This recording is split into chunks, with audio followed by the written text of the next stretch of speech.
आम आदमी पार्टी के राज्यसभा सांसद राघव चड्ढा को जब उप नेता के पद से हटाया गया तो उसके बाद उनका एक ट्वीट आया कि चुप करवाया गया हूँ, हारा नहीं हूँ। और उसके बाद बातें चल रही थी कि आम आदमी पार्टी के जो शीर्ष नेता हैं वो किस तरह से रिएक्ट करते हैं। उन्होंने अलग अलग तरीके से रिएक्ट भी किया और इसी विषय पर बातचीत करने के लिए हमारे सहयोगी मनीष मौजूद हैं। मनीष जी, जिस तरीके से राघव चड्ढा ने ट्वीट किया कि मुंह मतलब बंद कराया गया है लेकिन हारा नहीं हूँ, तो उसके बाद ये उम्मीद थी कि रिएक्शंस भी आएंगे और रिएक्शंस आए भी। तो कैसे देखते हैं कि जैसे संजय सिंह ने क्या बोला, आतिशी ने क्या बोला, पहले तो दर्शकों को यही बताइए कि इन लोगों की तरफ से क्या बातें हुई थी। देखिए ललित, एक दिन पहले भी हम लोगों ने दोनों ने इस विषय पे चर्चा की थी। और जैसा कि जब चर्चा हो रही थी तो तब तक इन तमाम नेताओं का, जो सौरभ भारद्वाज हो, चाहे संजय सिंह हो, चाहे भगवंत मान हो, इन सभी का बयान नहीं आया था।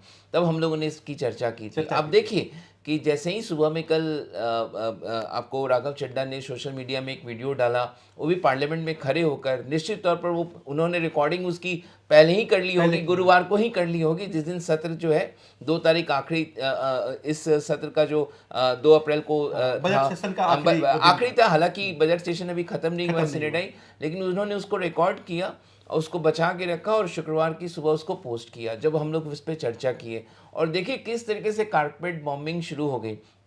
संजय सिंह, जो कि कुछ समय से पहले तक लगातार कह रहे थे कि राघव चड्ढा कोई नाराज नहीं है, उनसे सवाल ये कई बार पूछा गया था पूर्व में, वो बिल्कुल इसका खंडन कर रहे थे, सिरे से खारिज कर रहे थे।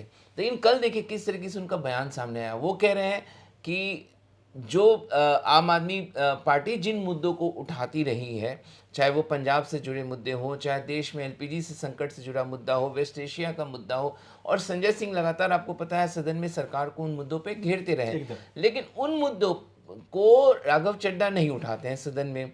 वो कौन से मुद्दे उठाते हैं, तो आप गिग वर्कर्स के जो बजट को लेकर, टेलीकॉम को लेकर, लेकिन जो जिन मुद्दों को लेकर सरकार की घेराबंदी आम आदमी पार्टी चाहती है कि उसके तमाम सांसद जो सदन में भेजे गए हैं उसके जरिए उन चाहती है कि सरकार को घेरे, वो मुद्दे नहीं उठाते हैं। अमित शाह प्रधानमंत्री को लेकर कुछ नहीं बोलते हैं।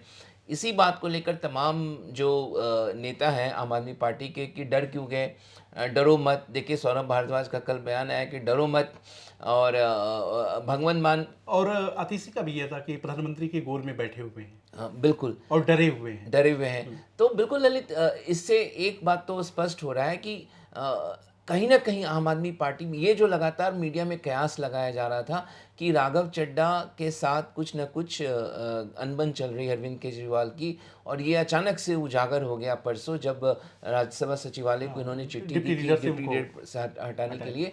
और देखिए किस तरीके से इसके बाद तमाम बयान जब आने लगे, कल पंजाब से बयान आ गए, गुजरात से बयान आ गए, दिल्ली के तमाम नेताओं के बयान आ गए, आतिशी का आपने जिक्र किया कि बयान आ गए। उसके बाद ये स्पष्ट हो गया कि सब कुछ ठीक नहीं चल रहा था, और स्थिति जो है आम आदमी पार्टी में जो कलह जो चल रही थी वो उजागर हो गई।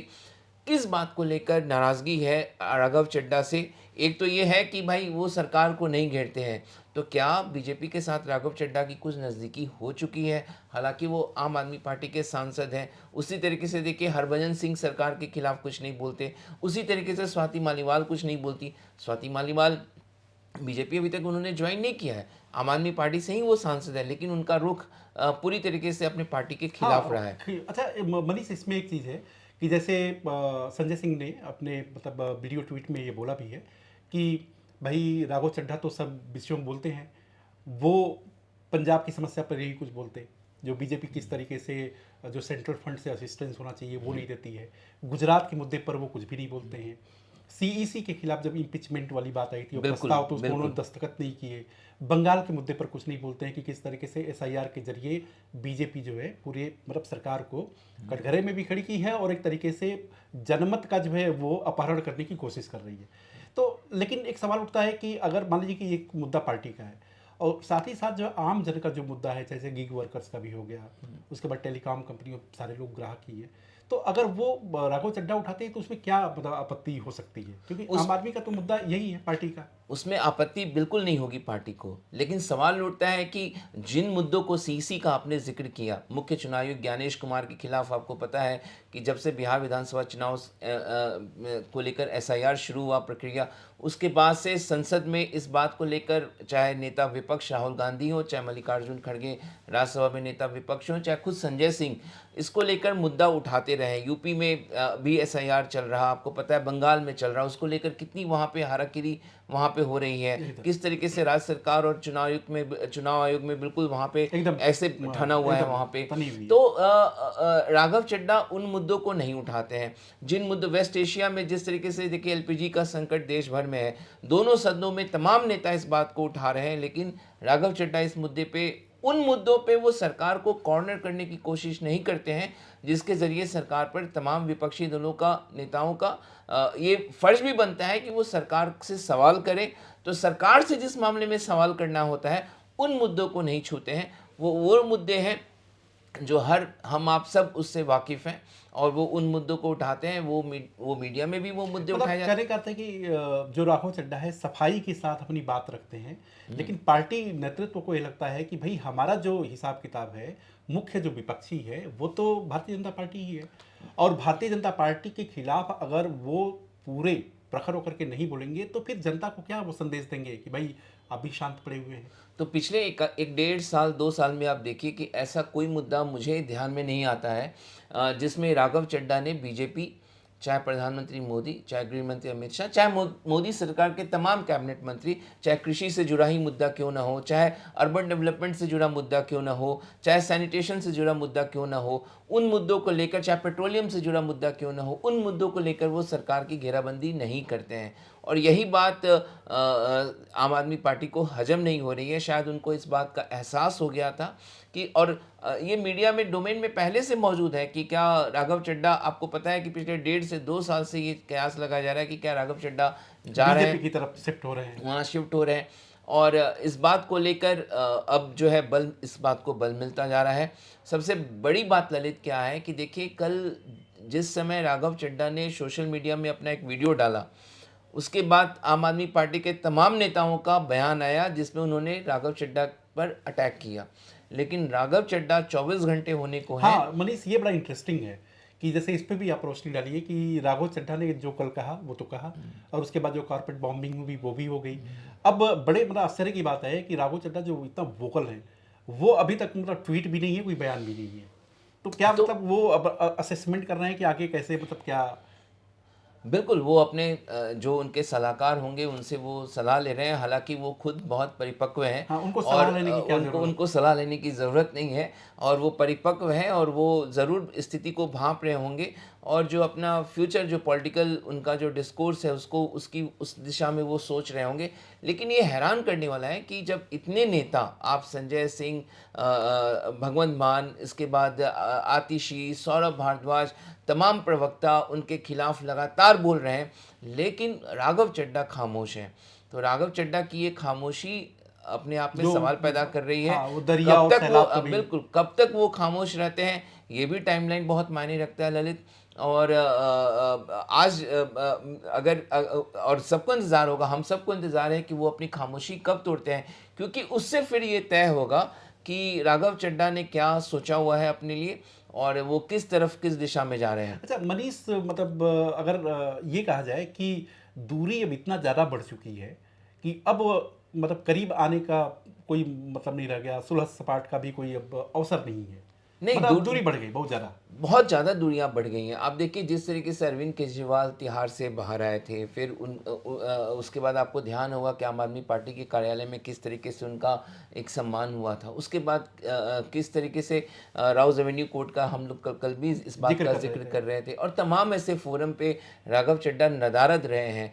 तो ये लगातार ये बात कही जाती रही है कि क्या वो आम आदमी पार्टी छोड़ रहे हैं, और अब लगता है कि बहुत बात आगे जा चुकी है। अच्छा लेकिन मनीष, इसमें एक बड़ा अहम सवाल ये भी है कि क्या मतलब राघव चड्ढा अरविंद केजरीवाल ही बनने की कोशिश कर रहे थे, क्योंकि आप देखिए कि संजय सिंह हो, चाहे आतिशी हो, चाहे भगवंत मान, वो कहते हैं कि हम लोग केजरीवाल के निडर बिल्कुल। सिपाही हैं, समर्थक हैं, मतलब हमारे जो भी एलिजियंस है वो सब केजरीवाल को है। तो क्या मतलब राघव चड्ढा खुद वो केजरीवाल वाले पोजीशन को की चाहत उनकी रही और इसकी वजह से इतना कुछ बखेड़ा? ये तो इस पे रोशनी मुझे लगता है कि अरविंद केजरीवाल, मनीष सिसोदिया इस पे ज़्यादा रोशनी डाल सकते हैं। हालाँकि इसमें कोई दो राय नहीं है कि आम आदमी पार्टी के जो सुप्रीमो हैं वो अरविंद केजरीवाल हैं। आप देखिए किस तरीके से उनके खिलाफ जब पूरा मामला जो यहाँ पे एक्साइज़ वाला जो मामला था उसमें वो तिहाड़ में रहे। ये देश के इतिहास में ये पहला मौका था जब बतौर मुख्यमंत्री कोई व्यक्ति जेल में बंद है और और उन्होंने सरकार पे चला रहा था। सरकार चला रहा था, उन्होंने इस्तीफ़ा नहीं दिया। तो इसी से आप उनके पार्टी में कद और उनके हैसियत का आप अंदाज़ा लगा सकते हैं। तो जहाँ तक ये ज़रूर है कि पंजाब में कुछ वो अपनी बड़ी भूमिका देख रहे हों, चाहे वो दिल्ली में अपनी बड़ी भूमिका देख रहे हों, क्योंकि ये तो तय है कि अब दिल्ली एक तरह से अरविंद केजरीवाल ने दिल्ली छोड़ दिया, वो राष्ट्रीय पटल पे अपनी राजनीति कर रहे हैं। अभी देखिए किस तरीके से गुजरात जा रहे हैं, अन्य राज्यों में वो लगातार वो दौरा कर रहे हैं। वो अपनी लगता है कुछ बड़ी भूमिका की तलाश में थे, शायद उनको नहीं मिला। आप देखिए किस तरीके से एक और ललित जिस पे चर्चा करना बेहद ज़रूरी है, नवीन नवीन जैन। जय हिंद जो कि हरियाणा आपके पूर्व अध्यक्ष थे। हरियाणा आपके पूर्व अध्यक्ष हैं, उन्होंने एक बहुत ही रोचक वीडियो डाला है और उन्होंने जो सोशल मीडिया में जो वीडियो डाला है वो बहुत बड़ा एलिगेशन है अपने आप में। मनीष वो क्या है, दर्शक जानना चाहेंगे कि आखिर देखिए वो नवीन जय हिंद कर रहे हैं कि कह रहे हैं कि जो शीश महल जिसको बीजेपी कहती रही है शीश मुद्दा महल, बनाए। जहाँ पे मुख्यमंत्री रहा करते थे, उस शीश महल में वो कह रहे हैं कि वहाँ पे राघव चड्ढा को मुर्गा बनाकर उनकी पिटाई की पिटाई की गई। जिससे उनके आंखों पे चोट आई और उसी आंख का इलाज कराने, क्योंकि भारत में इलाज नहीं करा सक पाए वो, तो वो लंदन जाके उन्होंने यानी कि इलाज मनीष नवीन जय हिंद ये बता रहे थे कि जो देश मतलब जानना भी चाहता था कि राघव चड्ढा इंग्लैंड क्यों चले गए। तो जैसा कि आप बता रहे हैं कि वो मुर्गा बना करके उनके वो उनके ये नवीन जय हिंद का ये कहना है। ये उनका कहना है उनका कहना कि उनको चोट लगी, उसका वो अपने आंखों का इलाज करा रहे थे। ये तो सबको पता है कि वहाँ पे कुछ इलाज कराने के लिए राघव चड्ढा गए थे, लेकिन बात इस कदर तक बढ़ी है। आपको पता है कि नवीन जय हिंद कौन है? नवीन जय हिंद, जैसा कि आपने बताया ललित, कि हरियाणा आपके अध्यक्ष पूर्व रहे अध्यक्ष हैं। रहे हैं। वो राज्यसभा सांसद स्वाति मालीवाल के पूर्व पति पति भी रहे रहे हैं, हैं, एकदम। एक समय अरविंद केजरीवाल के करीबी रहे हैं और वो ये एलिगेशन लगा रहे हैं और यही एलिगेशन जो है स्वाति मालीवाल भी लगा चुकी एकदम है। पता है, स्वाति मालीवाल का भी जिक्र करना मनीष जरूरी होता है कि स्वाति मालीवाल वाला जो प्रकरण था थोड़ा सा दर्शकों को वो भी बताइए। नहीं, देखिए किस तरीके से स्वाति मालीवाल जो है वो उनका भी यही एलिगेशन था कि मैं वहाँ गई मुख्यमंत्री आवास पे और वो मिलना चाह रही थी अरविंद केजरीवाल से, लेकिन उनकी वहाँ पे झड़प हुई।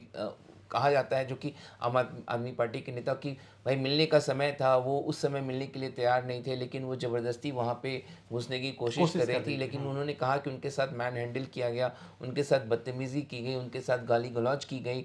केजरीवाल के जो लोग हैं उन पे उन्होंने आरोप लगाया और बहुत ही संगीन ये आरोप था।